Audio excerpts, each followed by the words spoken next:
भक्तवरदे तव सुप्रभातम्।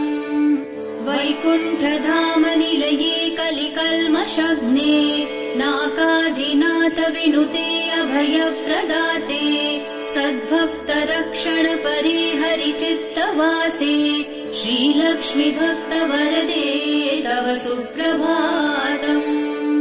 निर्व्याजपूर्णकरुणारस सुप्रवाहे राकेन्दुबिम्बवदनात्रिदशाभिवन्द्ये आब्रह्मकीटपरिपोषिणि दानहस्ते श्रीलक्ष्मी भक्तवरदे तव सुप्रभातम्। लक्ष्मीति पद्मनिलयेति दयापरेति भाग्यप्रदेति शरणागतवत्सलेति ध्यायामि देवि परिपालय मां प्रसन्ने श्रीलक्ष्मी भक्तवरदे।